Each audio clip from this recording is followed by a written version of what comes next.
Hello बच्चों, कैसे आप सभी लोग। आई होप दैट आप सभी लोग अच्छे होंगे।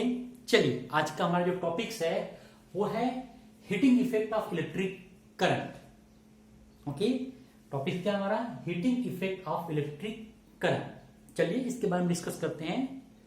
सी, whenever a current pass through a conductor, we observe that after some time that conductor will become hot.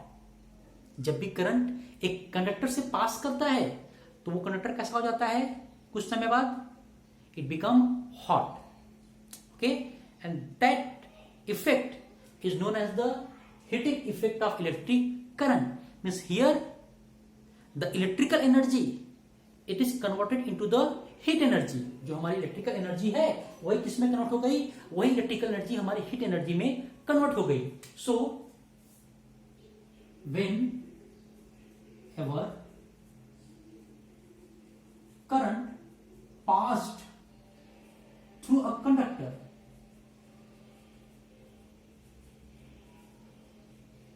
जब भी करंट पास करता है through a conductors, the conductor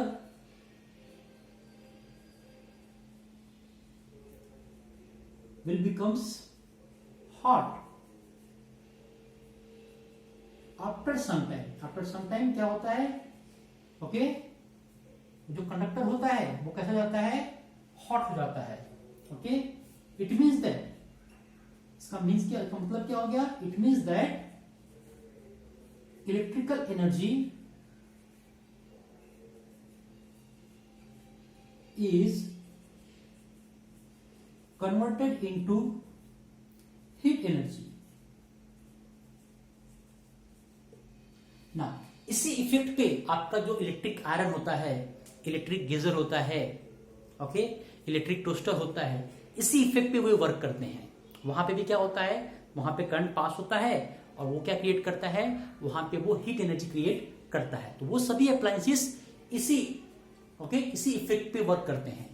okay, now the next question आपके माइंड में rise होना चाहिए, why this current, okay, it produce the heat energy. ये current जो करंट पास कर रहा है वो हीट एनर्जी क्यों प्रोड्यूस कर रहा है। Our next question is that how is heat is formed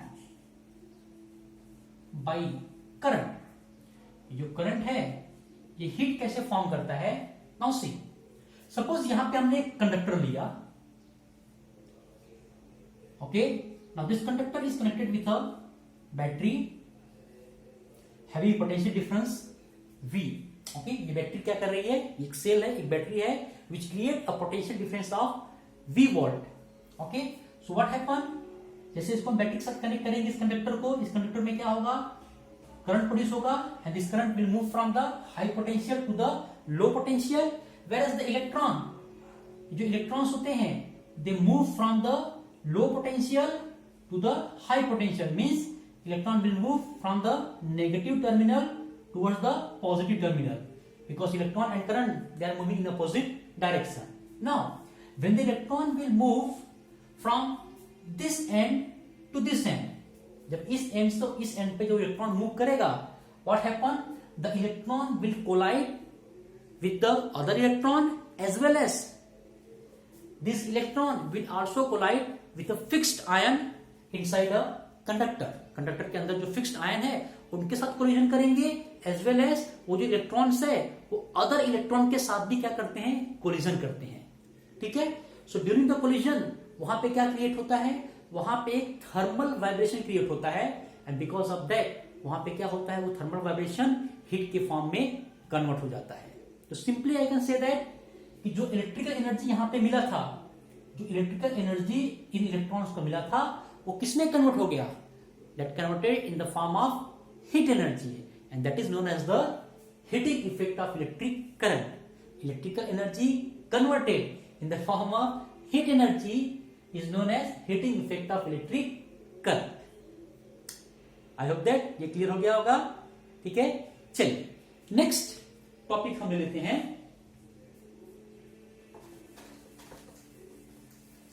joules law of heating.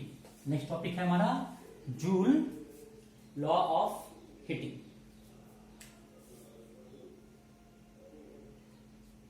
देखिए Joule's law of heating. Okay, now see Joule's, okay, a name of scientist,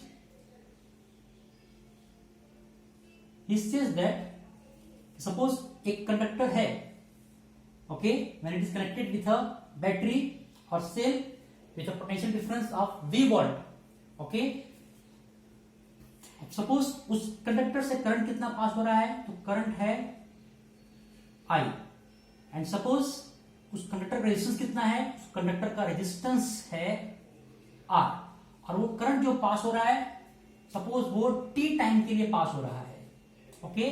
so according to Joule's, okay, he says that this heat energy inside this conductor, this heat energy is proportional to square of current.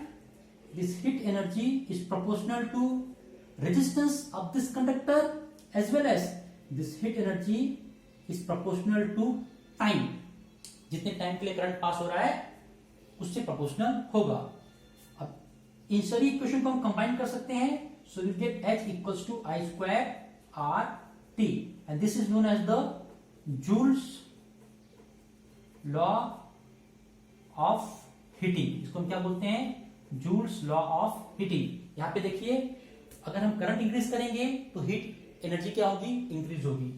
अगर resistance increase करते हैं तो heat energy क्या होगी हमारी, increase होगी। Same way time increase करेंगे तो हीट एनर्जी क्या होगी हमारी, इंक्रीज होगी, ओके।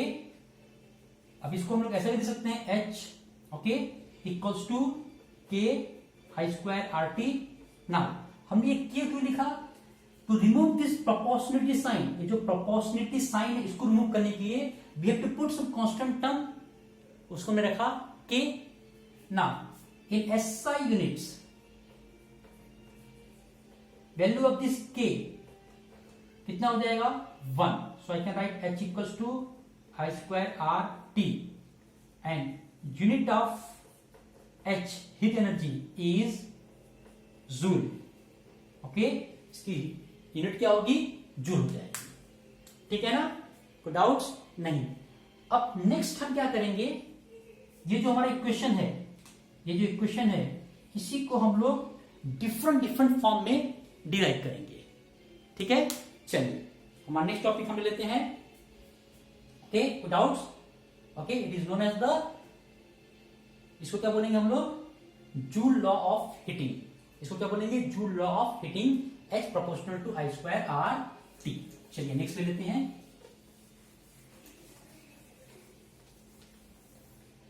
नेक्स्ट टॉपिक देख लीजिए, देखिए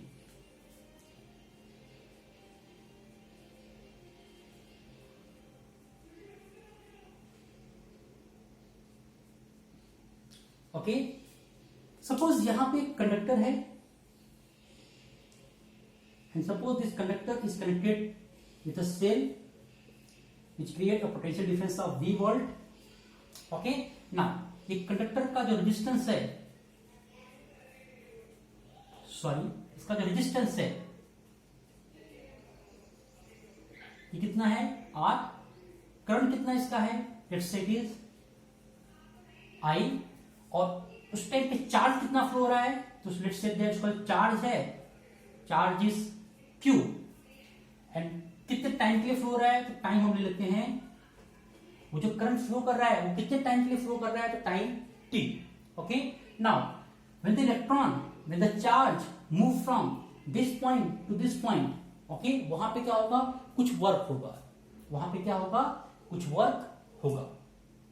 ये वर्क हमको क्यों करना पड़ रहा है, why we are doing this work, because we have seen that, हमने देखा कि जो इलेक्ट्रॉन्स होते हैं वो क्या करते हैं, वो कोलिजन करते हैं। So to maintain the electrical current, to maintain the electrical current inside the conductor, work has to be done. अगर हम चार्ज पे वर्क करेंगे तभी वो करंट क्या रहेगा, मेंटेन रहेगा, ओके। तो हम क्या करेंगे, we will do the work on the charge, और यहां पे वर्क कौन कर रहा है, यहां पे वो वर्क, ये आपका सेल, आपकी बैटरी वो वर्क कर रही है, okay. So it is the work done by this cell or battery on the charge.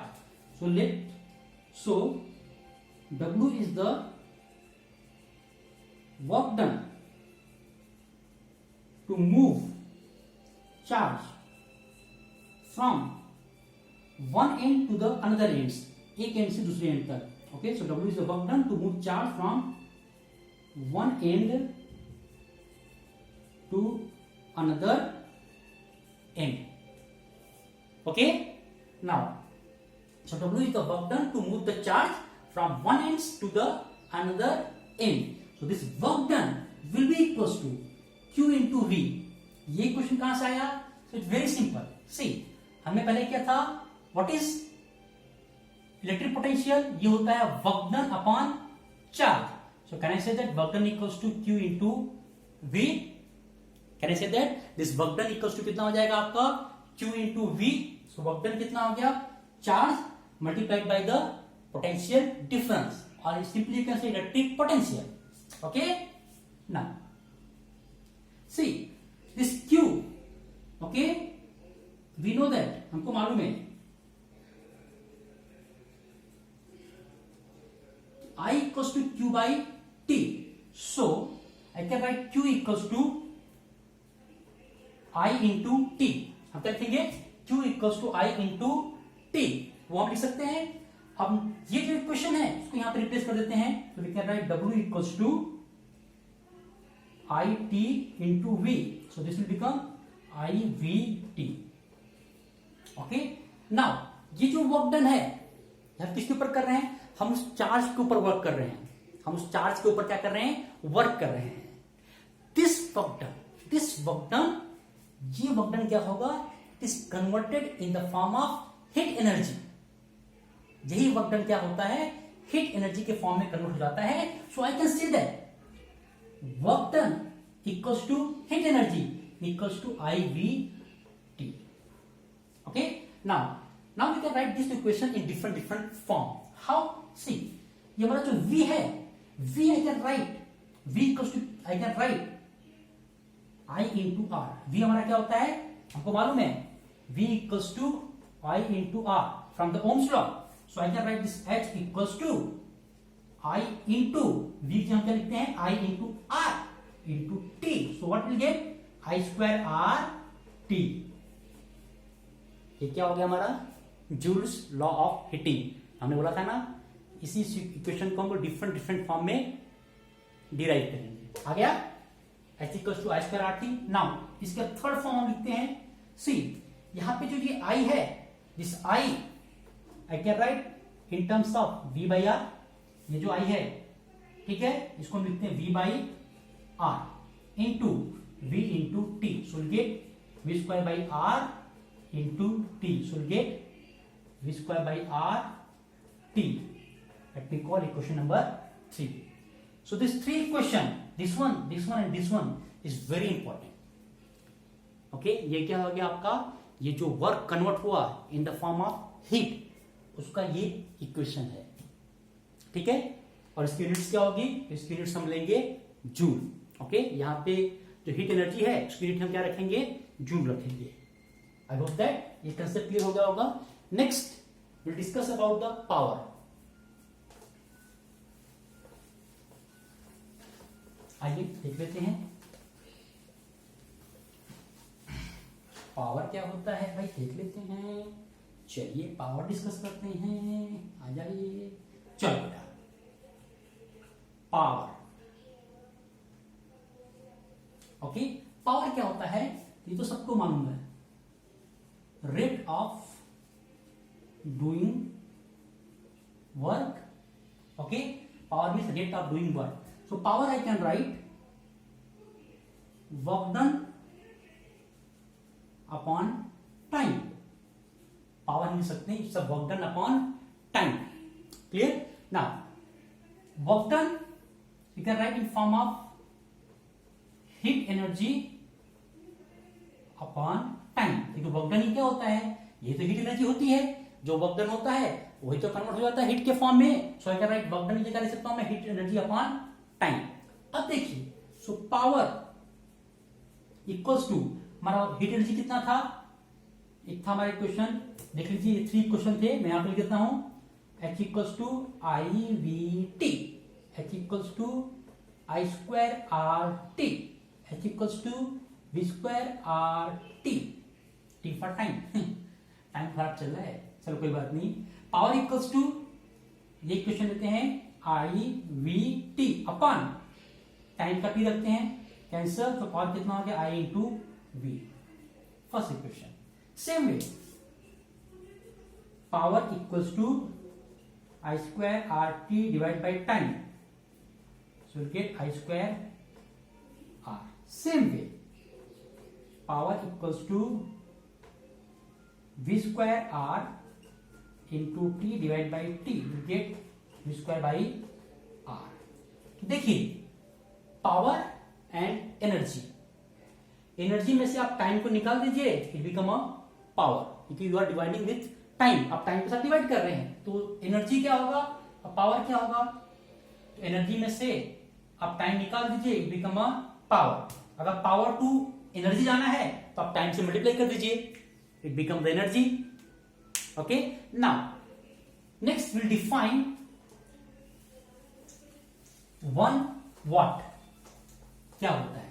तो इससे पहले देख लेते हैं ये पावर की यूनिट क्या होती है, यूनिट ऑफ पावर क्या होता है, देख लेते हैं यूनिट ऑफ पावर क्या होता है। यूनिट ऑफ पावर, तो पावर की यूनिट क्या होती है, unit of power is what.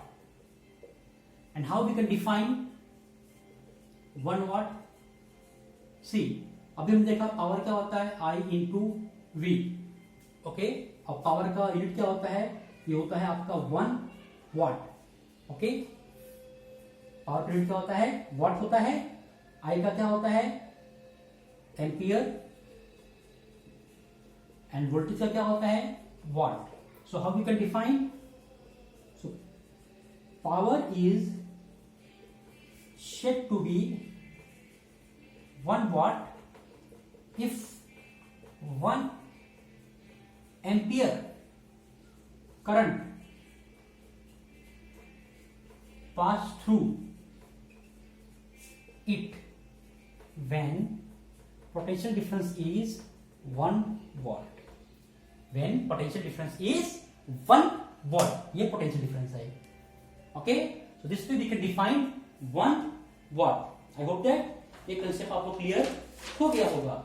अब देख लेते हैं next will discuss about the commercial unit of energy, commercial unit of energy. आइए देख लेते हैं क्या होता है कॉमर्शियल यूनिट ऑफ एनर्जी। चलिए, बहुत इंपॉर्टेंट टॉपिक है ये भी।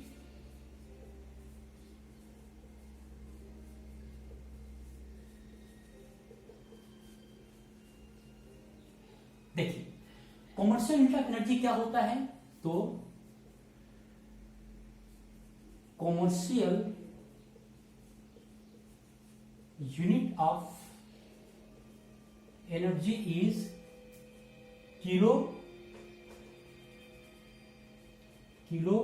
वाट आवर्स। क्या होता है, किलो वाट आवर्स, और इसको हम बोलते हैं यूनिट्स। क्या बोलते हैं इसको हम लोग, units। okay, just a minute, let me check my camera is working or not।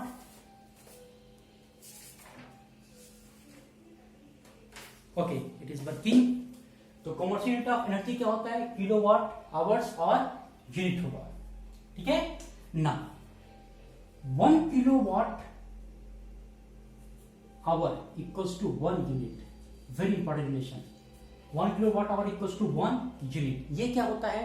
तो आप देखिए आपके घर में जो लाइट्स बिल आती है ना, आप देखना वो किलोवाट आवर के टर्म में नहीं होगी, वो यूनिट के टर्म में होगी, वो जूल के टर्म में नहीं होती है, वो किसके टर्म में होती है, वो होती है आपके यूनिट के टर्म में। वो होगा, आप देखना 750 यूनिट्स ऐसा लिखा होगा, तो जो भी हो सकता है, जैसा आपका कंजप्शन है 1000 यूनिट्स ऐसा लिखा होगा, ठीक है। तो वो यूनिट के टर्म में होता है। तो यूनिट होता क्या है, तो यूनिट होता है आपका किलोवाट आवर। और ये किलोवाट आवर क्या है, सो ये क्या है, ये एनर्जी का unit of electrical energy, electrical energy का ये क्या है, ये इलेक्ट्रिकल एनर्जी का यूनिट्स है। किलोवाट आवर क्या है, इलेक्ट्रिकल एनर्जी का यूनिट है। कंफ्यूज मत होना कि सर ये तो किलोवाट दिख रहा है, कुछ ये तो पावर होना चाहिए, नहीं, ये किलोवाट है, इसका मीनिंग क्या हो गया, पावर। और ये क्या है, आवर का मीनिंग क्या होता है, time. So power into time क्या होता है, एनर्जी। पावर इंटू टाइम क्या होता है, वर्क डन और एनर्जी। पावर इंटू टाइम क्या हो गया, एनर्जी हो गया। तो ये किसकी यूनिट है, तो ये एनर्जी की यूनिट्स होती है। समझ में आ गया आपको।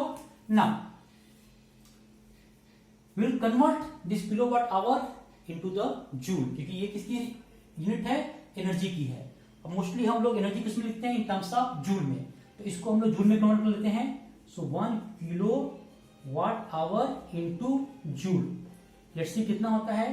सो 1 kilo watt hour equals to, देखिए 1 किलो वाट कितना होगा, 1000 वाट होगा, into hour means 3600 second. Okay, ये कितना हो जाएगा आपका 1000 इंटू 1000, और वाट क्या होता है, जूल पर सेकेंड। वाट तो मालूम है क्या होता है ना, वाट होता है आपका जूल पर सेकेंड, 3600 सेकेंड। ओके, ये कितना हो जाएगा, just a minute, here you will get 3.6, देखो second second will cancel and you will get 3.6 10 power 6 joule. देख लीजिएगा 1 2 3 4 5 6, okay, and this will become 3.6 million joule. Okay, so this way we can convert a kilowatt hour into the joule. And one very important relation, see 1 kilowatt hour equals to 1 unit. So can I say that this 1 unit equals to how many joule? It will be equals to 3.6 10 to the power 6 joule. Okay, so suppose आपकी जो units आई वो आई 720 units आई, आपकी जो light bill आई वो आई 720 units, और आपको किसी ने बोला कि कितना जूल आपने कंज्यूम किया, आपसे किसी ने पूछा कि कितना जूल आपने कंज्यूम किया, तो 720 को आप मल्टीप्लाई कर देंगे विथ दिस न्यूमेरिकल वैल्यू, इस न्यूमेरिकल वैल्यू से मल्टीप्लाई कर देंगे, you will get your answer in terms of joule. Okay, but remember kilowatt hour क्या है, ये आपका एनर्जी का यूनिट्स है, ये आपका क्या है, आपके एनर्जी की यूनिट्स है, कंफ्यूज नहीं होने का इससे बेटा, ठीक है, ये एनर्जी की यूनिट्स है। और 1 kilowatt hour equals to 1 unit, और इसी 1 यूनिट्स जो होता है, ओके, इसी का आप क्या करते हो, सपोज आपका है 720 यूनिट्स आया, इसी का बिल पे करते हो। जैसे कि कहीं कहीं पे ये 1 यूनिट इक्वल्स टू 5 रुपीज होता है, कहीं पे ये 1 यूनिट इक्वल्स टू 7 रुपीज होता है, मतलब सिटी पे डिपेंड करता है कि कितना 1 यूनिट का कितना चार्ज होगा। ओके, तो आप यहीं से ये, ओके, यहीं से ये सब कंसेप्ट आया है। आई होप दैट ये क्लियर हो गया, ठीक है। नेक्स्ट देखते हैं, रब कर देते हैं इसको। Next is rating of electrical appliances. आइए देख लेते हैं क्या होता है रेटिंग ऑफ इलेक्ट्रिकल अप्लायंसेस। आइए नेक्स्ट टॉपिक क्या है हमारा,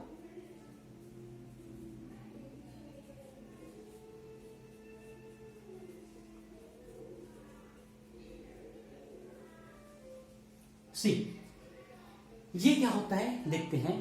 देखिए अगर सपोज हम लोग बाहर से कोई इलेक्ट्रिकल अप्लायंस लेके आए, फॉर एग्जांपल हम लोग एक बल्ब लेके आए, ओके, एक बल्ब लेके आए, तो उस पर देखना, उस पर उसका स्पेसिफिकेशन लिखा होता है कि कितना वाट उसका है और किस वोल्टेज पे वर्क करता है, वो लिखा होता है उस पर। कभी भी देखना, सपोज आप एक रेफ्रिजरेटर लेके आए, उसका आप स्पेसिफिकेशन देखना, उस पर लिखा होगा कितना वाट वो कंज्यूम कर रहा है, ओके, और कितने वोल्टेज पे वो वर्क करता है, उस पर लिखा होगा। सपोज मैं एक बल्ब लेके आया और सपोज उस बल्ब का रेटिंग दिया हुआ है, एक मैं मार्केट से बल्ब लाया, उस बल्ब का रेटिंग दिया हुआ है, सपोज उसका पावर है, तो पावर कितना है, सपोज हम पावर ले लेते हैं कुछ 100 वॉट ले लेते हैं, ओके, और कितने वोल्टेज पे वर्क कर रहा है, तो लेट्स से दैट वो वर्क कर रहा है 250 वोल्ट पे वो वर्क कर रहा है, ठीक है। तो अच्छा एक चीज और, इसका मतलब क्या हुआ, 100 वॉट का मतलब क्या हुआ, 100 वॉट का मतलब ये हो गया कि वो 100, ओके, 100 वॉट का मतलब क्या होता है वॉट मीन्स जूल, वो 100 जूल कंज्यूम करेगा इन 1 सेकेंड। मतलब वो जो आप लेके आए हैं, वो जो आप बल्ब लेके आए हैं, it consume 100 joule in 1 second. इसका मतलब ये हो गया 100 वॉट का मतलब क्या हो गया, 100 joule it consume in 1 second. Okay, अब देखिए तो ये कैसे हो जाएगा। तो ये रेटिंग से आप क्या फाइंड कर सकते हैं, इस रेटिंग से आप ये फाइंड कर सकते हैं कि वो जो अप्लायंस है, वो जो इंस्ट्रूमेंट है, उसका कितना रेजिस्टेंस होगा, उसका रेजिस्टेंस कितना होगा, वो आप फाइंड कर सकते हो। हाउ, तो आपको मालूम है P कितना होता है, P equals to V square by R। Okay, last third वाला क्वेश्चन आप देखिएगा, so R equals to V square by T। हमारा V स्क्वायर कितना है, so 250 into 250 upon 100। Okay, so this will cancel, you will get 625। okay, ये आपका आ जाएगा ओम, 625 ohms you will get। तो वो जो आपका बल्ब है वो कितने ओम्स का है, कितना रेजिस्टेंस ऑफर कर रहा है, तो वो ऑफर कर रहा है 625 ओम्स वो ऑफर कर रहा है। मतलब जब वो बल्ब ग्लो होगा तो it will offer 625 ohms resistance. वो कितना ऑफर करेगा, it will offer 625 ohm resistance, उतना वो रेजिस्टेंस ऑफर करेगा। ओके, नाउ कोई डाउट्स नहीं है ना, चले आगे। Okay, next will discuss about the heating effect of electric current. वो हमें डिस्कस कर लिया, उसका एप्लीकेशन देखेंगे हम, उसका एप्लीकेशन क्या होता है। Okay, just a minute. Okay, so now will discuss about the practical application of Joule heating effect of electric current. See, जो हमारे डिवाइसेस होते हैं like electric iron, electric heater, electric geyser, electric oven, ये आपके इस principal के ऊपर work करते हैं, इन प्रिंसिपल के ऊपर ये वर्क करते हैं। देखिए, जो इलेक्ट्रिक आयरन और इलेक्ट्रिक हीटर होता है, वहां पे हम जो वायर का यूज करते हैं, ओके, वो जो वायर हम वहां पे यूज करते हैं, वो वायर किसका बना होता है, तो वो वायर जो होता है हमारा निक्रोम का बना होता है। यहाँ पे हम जो वायर का यूज करते हैं, वो वायर किसका बना होता है, तो वायर बना होता है निक्रोम का। ओके, और निक्रोम जो होता है उसकी जो रेजिस्टिविटी की वैल्यू होती है वो काफी क्या होती है, हाई होती है। निक्रोम की जो रेजिस्टिविटी की वैल्यू होती है वो काफी हाई होता है। और निक्रोम क्या होता है, तो निक्रोम एक टाइप का एलॉयस है। बेटा, निक्रोम क्या होता है, तो ये एक टाइप का एलॉयस है। ओके, अब वो किसका बना होता है निक्रोम, तो वो निकल, क्रोमियम, मैंगनीज और आयरन के मेटल का मिक्सअप होता है, उसका ये बनता है। तो ये एक टाइप का क्या है, ये एक टाइप का एलॉयस है। और इसकी जो रेजिस्टिविटी की वैल्यू होती है वो काफी हाई होती है। एज वेल एज यहाँ पे हम जो वायर का यूज करते हैं, जो निक्रोम के वायर का यूज करते हैं, उसका जो एरिया होता है, ओके, वो काफी लेस होता है, बहुत ही थीन होता है। उसका जो एरिया होता है, ओके, जो वायर हम यूज करते हैं वो बहुत ही क्या होता है, बहुत ही थीन होता है। अब थीन होने की वजह से क्या होता है, उसका एरिया क्या हो जाता है, बहुत ही कम हो जाता है। तो फिर उसकी वजह से क्या होता है, इन दोनों की वजह से क्या होगा, हमको ये मालूम R equals to rho L by A. अब देखिए, रो की वैल्यू और एरिया की वैल्यू, रो की वैल्यू काफी हाई हो गई और एरिया की वैल्यू जो है वो काफी लो हो गई। तो उससे क्या होगा, जो रेजिस्टेंस होता है वो क्या हो जाएगा, काफी हाई हो जाएगा, रेजिस्टेंस हाई हो जाएगा। तो हमको मालूम है from Joule's law of heating effect, वहां से हमको मालूम है H proportional to I square R T. अगर रेजिस्टेंस की वैल्यू ज्यादा होगी तो वायर जो होगा वो क्या होगा, वो हीटअप ज्यादा होगा। ओके, और उसी हीट को हम लोग प्रॉपर वे में यूज करते हैं इन सब डिवाइसेस में। आई होप दैट ये क्लियर हो गया होगा। नेक्स्ट, इलेक्ट्रिक बल्ब भी इसी प्रिंसिपल के ऊपर वर्क करता है, ठीक है। और इलेक्ट्रिक बल्ब में क्या होता है, वहां पे एक फिलामेंट होता है, उस फिलामेंट को हम क्या करते हैं, उस फिलामेंट को हम लोग हीट करते हैं। जब इस फिलामेंट को हम हीट करते हैं तो वो क्या करता है, वो कुछ पोर्शन, उस हीट के कुछ पोर्शन को लाइट में कन्वर्ट कर देता है। वहां पे हीट का कुछ पोर्शन लाइट में कन्वर्ट हो जाता है। और ये जो फिलामेंट होता है आपका, जो ये फिलामेंट होता है, okay, it is made up of tungsten. ये किसका बना होता है, तो ये टंगस्टन का बना होता है। जो फिलामेंट हम जो बल्ब होता है, जो येलो कलर का पहले बल्ब आता था, अभी भी आता है, उसमें हम लोग जो फिलामेंट यूज करते हैं वो किसका बना होता है? टंगस्टन। ये एक मेटल का नाम है, ठीक है।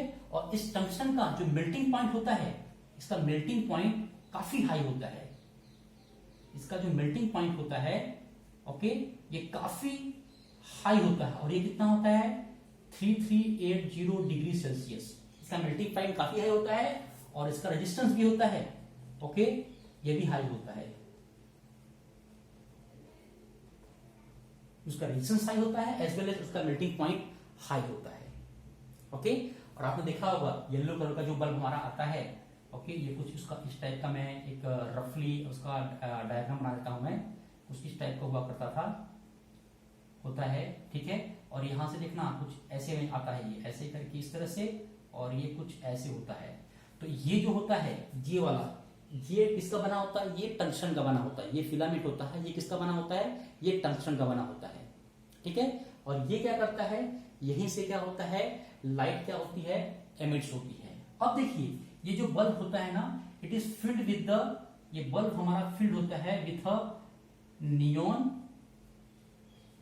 और समटाइम आर्गन और नाइट्रोजन गैस के साथ ये फिल्ड होता है। आपका जो ये बल्ब होता है, ये नियॉन, आर्गन और नाइट्रोजन जो एक इनएक्टिव गैसेस होते हैं उनके साथ फिल्ड होता है। व्हाई? बिकॉज जो ये फिलामेंट होता है, okay, at very high temperature it will react with the air and it can form the oxide. इससे क्या होगा? इस बल्ब का जो लाइफ टाइम है वो कम हो जाएगा। तो इसलिए क्या करते हैं कि ये एयर के साथ रिएक्ट ना करे एट हाई टेम्परेचर, हम लोग इसको किससे फिल्ड कर देते हैं? तो हम लोग इस इनएक्टिव गैसेस के साथ इस बल्ब को हम लोग फिल्ड कर देते हैं। लाइक नियॉन, आर्गन और नाइट्रोजन, ये एक इनएक्टिव गैसेस होते हैं, उनके साथ हम इस बल्ब को फिल्ड कर देते हैं। सो दैट आपका जो फिलामेंट होता है, okay, at very high temperature, okay, जो टंगस्टन का बना होता है, एट वेरी हाई टेम्परेचर वो ऑक्साइड फॉर्म ना करे और आपके बल्ब का, ओके, लाइफ टाइम क्या हो जाए? बढ़ जाए, ठीक है ना। नाउ थर्ड, इस प्रिंसिपल का हम यूज कहां करते हैं? इसका हम यूज करते हैं इलेक्ट्रिक फ्यूज में। अब इलेक्ट्रिक फ्यूज क्या होता है? तो ये एक बहुत ही इंपॉर्टेंट डिवाइस है, ओके, ये एक बहुत ही इंपॉर्टेंट सेफ्टी डिवाइस है, ओके, जिसका हम लोग आजकल काफी यूज करते हैं। आपने नाम सुना होगा एमसीबी का। अभी तो एमसीबी आ गया, अभी भी हम लोग अपने डिवाइसेस में इस इलेक्ट्रिक फ्यूज का काफी यूज करते हैं। It works like a safety device. कैसे? इसको मैं आपको एक्सप्लेन कर रहा हूं, देखिए। सी एक्चुअली सपोज यहां पे हमने एक फ्यूज लगाया है, सपोज हमने एक फ्यूज लगाया और सपोज ये फ्यूज कितने एम्पियर का है? सपोज ये 5 एम्पियर का है। और सपोज यहां पे कोई इलेक्ट्रिक डिवाइसेस लगे हुए हैं, ओके, यहां पे कुछ इलेक्ट्रिक डिवाइसेस लगे हुए हैं और सपोज इस साइड भी कोई इलेक्ट्रिक डिवाइसेस लगे हुए हैं। अब देखिए, ये 5 एम्पियर का फ्यूज लगाया है, तो क्या होता है कि अगर इस सर्किट में 5 एम्पियर से ज्यादा करंट पास करेगा तो आपका जो ये फ्यूज है, जो आपका ये इलेक्ट्रिक फ्यूज है, ओके, ये इलेक्ट्रिक फ्यूज क्या होगा कि जब इसमें से 5 एम्पियर से ज्यादा करंट पास करेगा तो ये जो इलेक्ट्रिक फ्यूज है ये क्या हो जाएगा? ये मेल्ट हो जाएगा। क्या हो जाएगा? ये मेल्ट हो जाएगा। मेल्ट हो जाएगा तो सर्किट क्या हो जाएगी? ब्रेक हो जाएगी। तो यहां से जो करंट इस साइड जाना था वो पास नहीं होगा। तो इससे क्या होगा कि इस साइड के जो डिवाइसेस हैं उसको हम लोग क्या कर सकते हैं? सेव कर सकते हैं, उसको हम बचा सकते हैं। देखिए, सपोज अगर 5 एम्पियर करंट, ओके, सपोज अगर 5 एम्पियर करंट इस सर्किट में पास करेगा तो ये और ये डिवाइस क्या हो जाएगा? डैमेज हो जाएगा, ओके। इसलिए हमने यहाँ पे 5 एम्पियर का क्या रख दिया हुआ है?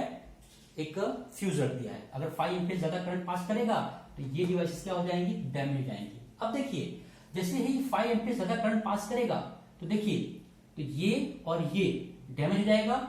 फिर यहां पे आपने क्या किया हुआ है? एक फ्यूज का यूज किया हुआ है। तो अब जब ये करंट इस साइड जाएगा, ओके, देखिए ये क्या हो जाएगा? ये तो मेल्ट हो जाएगा, तो करंट इस साइड से इस साइड जा ही नहीं पाएगा। तो ये जो डिवाइसेस हैं ये डैमेज नहीं होंगे, ओके। इसने क्या किया? सर्किट को क्या किया? ब्रेक कर दिया। जो करंट पास हो रहा था, ओके, उसने क्या किया? उस करंट को ब्रेक कर दिया। तो करंट क्या करेगा? 5 एम्पियर, सपोज 5 एम्पियर ज्यादा करंट वहां पे बढ़ गया था, तो ये डिवाइसेस तो क्या होगा, डैमेज हो गए, लेकिन ये डिवाइसेस क्या होंगे, बच जाएंगे। आई होप दैट ये मालूम पड़ रहा होगा आपको, ठीक है ना।